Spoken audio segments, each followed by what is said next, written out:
Hi guys, welcome back to our channel. ரொம்ப நாள் கழிச்சு வீடியோ எடுக்க ஸ்டார்ட் பண்ணியாச்சு. அண்ட் ஆக்சுவலி என்னோடய கோர்ஸ் ஃபுல்லாக கம்ப்ளீட் ஆகிடுச்சு.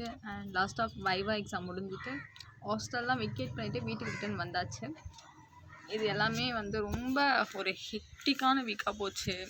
எக்ஸாம் முடிச்சுட்டு அதுக்கப்புறம் ஹாஸ்டல் வெக்கேட் பண்ணுறது, அதுக்கப்புறம் நோ டியூ வாங்குறது அப்படின்னு சொல்லிட்டு இந்த மாதிரி ஒரு ஹெக்டிக்காக இருந்ததால் எந்த வீடியோஸும் எடிட் பண்ணி போடுறதுக்கு கூட எனக்கு சுத்தமாக டைம் இல்லை. அப்படின்றத விட லைக் ஃபஸ்ட்டு இதை முடிச்சுட்டு நமக்கு சீக்கிரமாக கிளம்பணும் வீட்டுக்கு அப்படின்ற மாதிரி தான் இருந்துச்சு.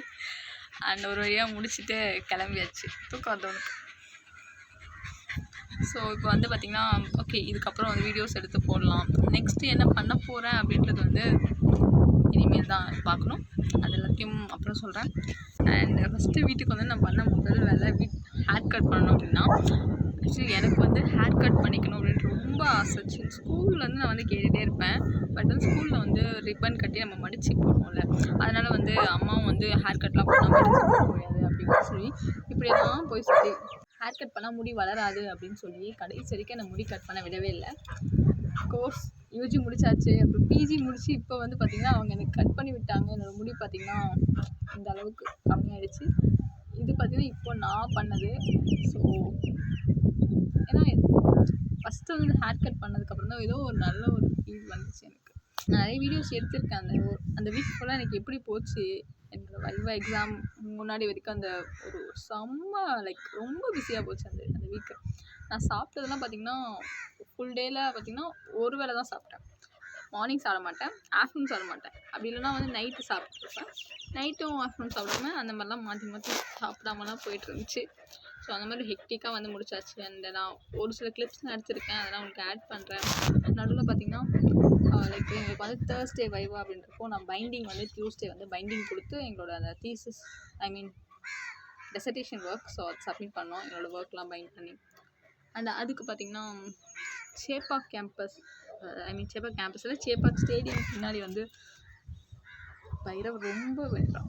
சேப்பாக் ஸ்டேடியம்க்கு பின்னாடி வந்து பார்த்திங்கன்னா உங்களுக்கு வந்து ஒரு ஸ்க்ராப் ஷாப் இருக்கும். லைக் நிறைய ஷாப்ஸ் இருக்காங்க. அப்போ தான் எங்களுக்கு வந்து தெரிஞ்சிச்சு இங்கே அந்த ஷாப்ஸ் இருக்கான்னு சொல்லிட்டு. ஸோ ஜஸ்ட் ஒரு 2 hours தான் எனக்கு டைம். அந்த 2 hours நான் போயிட்டு எனக்கு பைண்டிங் போட்டு கொண்டு வந்து சப்மிட் பண்ணணும். ஸோ அப்படி பார்த்திங்கன்னா ஃபர்ஸ்ட் டைம் பார்த்திங்கன்னா உங்களுக்கு ஓலாவில் வந்து பைக் புக் பண்ணி போனேன். எனக்கு அந்த அப்படிலாம் போய் பழக்கமே லைக் இல்லை. அண்ட் அப்போ பார்த்திங்கன்னா வேறு வழியே இல்லை, ஆப்ஷனே இல்லை. எனக்கு கண்டிப்பாக நான் சீக்கிரம் போய்ட்டு சீக்கிரம் வரணும்.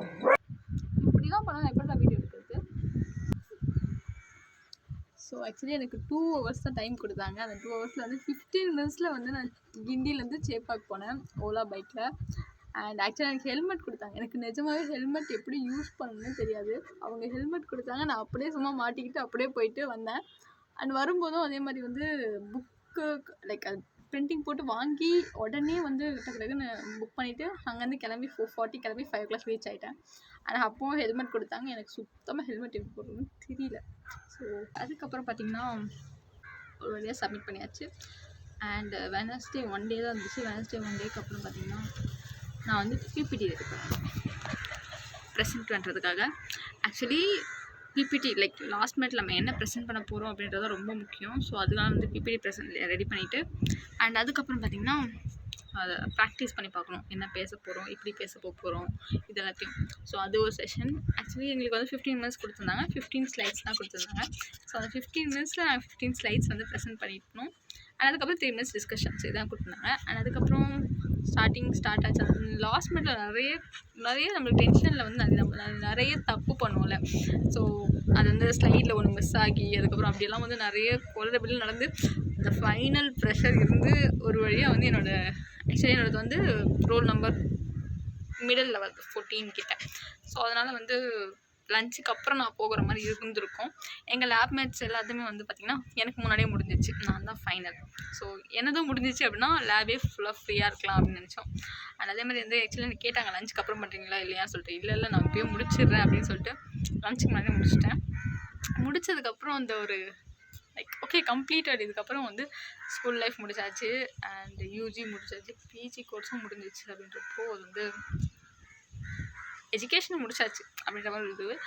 அண்ட் அதுக்கப்புறம் லைக் ஓகே முடிச்சதுக்கப்புறம் எதுவுமே இல்லை, ஜஸ்ட்டு நம்ம அதான் இந்த கோர்ஸ் முடிச்சாச்சு அப்படின்ற மாதிரி ஒரு நல்ல ஒரு ஃப்ரீனஸ் லைக் அது வந்து ரொம்ப இருந்துச்சு. அண்ட் இதே மாதிரி ரொம்ப ரிலாக்ஸிங்காக அதுக்கப்புறம் வந்து நம்ம வந்து நல்லா தூங்கலாம், எதை பற்றி யோசிக்க தேவையில்லை அப்படின்ற மாதிரி இருந்துச்சு. அண்ட் அதுக்கப்புறம் பார்த்திங்கன்னா முடிச்சு தேர்ஸ்டே என்னோடய வைவா முடிச்சு மே 2 முடிஞ்சதுக்கப்புறமா அடுத்த நாள் ஃப்ரைடே 1 டே வந்து நோ டியூ சர்டிஃபிகேட்ஸ் இதெல்லாம் எப்படியாச்சும் வாங்கிட்டு ரிட்டன் கிளம்பணும் அப்படின்றதுக்காக அதெல்லாம் பண்ணிவிட்டு அண்ட் சாட்டர்டேவே பார்த்திங்கன்னா நான் வந்து விக்கேட் பண்ணிட்டேன் ஹாஸ்டல்லாம். ஸோ ஹாஸ்டல் ஃபுல்லாக விக்கேட் பண்ணதுக்கப்புறமா அண்ட் இப்போ இந்த வீக்கும் வந்து வீட்டுக்கு வந்துட்டு மறுபடியும் வந்து நோ டியூஸ் வாங்கணும் அப்படின்னு சொல்லிட்டு ஹாஸ்டலுக்கு மறுபடியும் போயிட்டு அண்ட் ஆக்சுவலி லாங் டிஸ்டன்ஸ் போகிறவங்களாம் வந்து கொஞ்சம் வெயிட் பண்ணி அதுக்கப்புறம் வாங்கிட்டு போனாங்க. பட் நமக்கு வந்து கொஞ்சம் அவ்வளோ லாங் டிஸ்டன்ஸ்லாம் இல்லை. ஸோ போயிட்டு வந்துடலாம் அப்படின்றதால நான் வந்து வெக்கேட் பண்ணிட்டேன். ஸோ அதுக்கு ஒரு நாள் எதுக்காக வெயிட் பண்ணிட்டேன். ஹாஸ்டல்லேருந்து எப்போடா வீட்டுக்கு போவோம் அப்படின்னு தான் இருந்துச்சு. ஸோ இனிஷியலாக பார்த்தீங்கன்னா ஹாஸ்டல் வந்து நான் வந்து எங்கள் வீட்டில் வந்து புகழ்ந்துட்டேன் ஹாஸ்டல் நல்லா இருக்குது அப்படின்னு சொல்லிட்டு.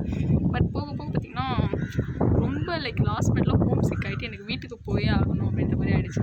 அதுக்கப்புறம் வந்து வீட்டுக்கு வந்துட்டு அதுக்கப்புறம் தான் நோடி வாங்க இந்த வீக்லாம் போயிட்டு நோடிலாம் வாங்கிட்டு ஒரு நாள் வந்துட்டேன். அண்ட் அதனாலே வந்து எல்லாத்தையும் முடிச்சுட்டு வீட்டில் வந்து ரெஸ்ட் எடுக்கணும்டா அப்படின்னு சொல்லிட்டு ஃபஸ்ட்டு வந்திருக்கு. ஸோ ஒரு வழியாக வந்து எல்லாமே முடிச்சுட்டு வந்தாச்சு. அண்ட் இன்னும் இருக்குது சர்டிஃபிகேட்ஸ்லாம் வாங்கணும் அண்டு ஸோ இதெல்லாம் இருக்குது. பட் ஸ்டில் வந்து ஒரு டிகிரி முடிச்சுட்டு வந்தாச்சு. எஸ். ஸோ ஆக்சுவலி என்னோடய வீட்டில் நான் வந்து first graduate. It was very ஒரு நல்ல ஃபீலிங். அண்ட் அப்பமா வந்து ரொம்ப ஹாப்பி அப்படின்னு நினைக்கிறேன். அவங்க வந்து எப்படியாச்சும் வந்து 2 டிகிரி வாங்கி வச்சிடணும் அப்படின்னு நினச்சிட்டாங்க. அதே மாதிரி அந்த 2 டிகிரி வாங்கியாச்சு. பட் ஸ்டில் வந்து லைஃப் வந்து ஓகே டிகிரி முடிச்சாச்சு. அதுக்கப்புறம் வந்து அவ்வளோதான் படிப்புலாம் முடிஞ்சிச்சு. அதுக்கப்புறம் வந்து ஒர்க் தான் போகணும் அப்படின்ற மாதிரி இல்லாமல் ஐ திங்க் நிறைய இன்னமும் படிப்பு அப்படின்றதுக்கு வந்து என்னை பொறுத்த வரைக்கும் வந்து பார்த்திங்கன்னா இது வயசு வரைக்கும் தான் படிக்கணும். அதுக்கப்புறம் வந்து இந்த வயசுலலாம் படிக்கக்கூடாது அப்படின்லாம் இல்லாமல் நமக்கு என்ன தோணுதோ அதை செய்யணும். ஸோ அப்படி தான் இருக்கணும் கண்டி. மற்றவங்க டெட்லைன்லாம் வைக்கக்கூடாது. ஸோ அதுதான் என்னுடைய ஒரு பர்சனலாக நான் ஃபாலோ பண்ணுற ஒரு விஷயம். ஸோ இதுக்கப்புறம் படிக்கக்கூடாது, இதுக்கப்புறம் வந்து வேலைக்கு தான் போகணும், படிப்புலாம் வச்சாச்சு இதுக்கப்புறம் வேலைக்கு போ அப்படின்ற மாதிரி இருக்கக்கூடாது. ஏதோ கிடைக்கிற வேலைக்கு போகிறோம் அப்படின்னு இருக்கக்கூடாது. ஓகே நம்மளுக்கு தெரியல நமக்கு வந்து நம்ம இதை டிசர்வ் பண்ணியிருக்கோம், இதுதான் நமக்கு நம்ம இப்படி தான் இருக்கணும் அப்படின்னா அப்படி தான் இருக்கணும். அண்ட் நிறைய பேர் நிறைய கொஷின்ஸ் கேட்டிருக்கீங்க ஏன் பைரவ் நிறைய பேர் வந்து இந்த மாதிரி இந்த டிபார்ட்மெண்ட் பற்றிலாம் கேட்குறீங்க. எனக்கு நிஜமாவே தெரியல. தெரிஞ்சது தான் உங்களுக்கு எல்லாருக்குமே ஆன்சர் பண்ணியிருப்பேன். நிறைய டிபார்ட்மெண்ட்லாம் பார்த்திங்கன்னா சேப்பாக்கில் இருக்குது. ஸோ மெரினா கேம்பஸ் சேப்பாக் கேம்பஸில் இருக்குது. அங்கே இருக்க டிபார்ட்மெண்ட் பற்றிலாம் எனக்கு சுத்தமாக தெரியாது. அண்ட் நான் வந்து ரொம்ப எல்லாரையும் ஃப்ரெண்டு பிடிக்கிற ஆள்லாம் கிடையாது. எனக்கு ரொம்ப ஃப்ரெண்ட் சர்க்கிள்ஸ் ரொம்ப கம்மி. அப்படின்றதால எனக்கு கான்டாக்ட்ஸும் அவ்வளோ இல்லை. அப்படி இருந்ததாச்சும் நான் உங்களுக்கு கேட்டு கூட கண்டிப்பாக நிறைய விஷயம் சொல்லியிருப்பேன். அண்ட் ஸோ எனக்கு தெரிஞ்ச வரைக்கும் தான் நான் வந்து உங்களுக்கு வீடியோஸ்லாம் போட்டு எக்ஸ்பிளைன் பண்ணியிருக்கேன். ஒரு பேசிக் ப்ரொசீஜர்ஸ் இதுதான் ப்ரொசீஜர்ஸ் இதை பண்ணுங்க அப்படின்னு. மற்றதெல்லாம் வந்து இந்த அந்தளவுக்கு டிபார்ட்மெண்ட் பற்றி எனக்கு தெரியாது. அதனால தான் நிறைய இதுக்கு எனக்கு தெரியல, நீங்கள் வெப்சைட்டில் பாருங்கள் அப்படின்னு சொல்லியிருப்பேன். அண்ட் அதுக்கப்புறம் பார்த்திங்கன்னா வேறு ஏதாச்சும் சேஞ்சஸ்லாம் இருக்கா அப்படின்னு எனக்கு தெரியல. யூனிவர்சிட்டியில் நான் லாஸ்ட் இயர் வரைக்கும் சொன்னதெல்லாம் ஓகே. பட் இதுக்கப்புறம் ஏதாச்சும் அட்மிஷன் ப்ரொசீஜர் சேஞ்சஸ் இருக்கா அப்படின்னு நீங்கள் வந்து ஃபாலோ பண்ணுறப்ப தான் தெரியும். பட் பேசிக் ப்ரொசீஜர்ஸ் எல்லாமே நான் ஆல்ரெடி சொல்லியிருக்கேன். அப்படியும் இல்லை அப்படின்னா இதுக்கப்புறமா நாங்கள் ஸ்டூடெண்ட்டே இல்லை. ஸோ எனக்குன்னு டவுட் கேட்டு உங்களுக்கு சொல்ல முடியாது அவ்வளோ. But basic doubts I can clear. And இதே மாதிரி உங்களுக்கு ஏதாச்சும் டவுட்ஸ் வேணும், கிளாரிஃபிகேஷன் வேணும் அப்படின்னாலும் கண்டிப்பாக நீங்கள் வந்து என்னோடய சேனலில் நீங்கள் வந்து கமெண்ட் பண்ணலாம். எனக்கு தெரிஞ்சதை உங்களுக்கு கண்டிப்பாக நான் எக்ஸ்பிளைன் பண்ணுவேன். And thank you so much for வாட்சிங்.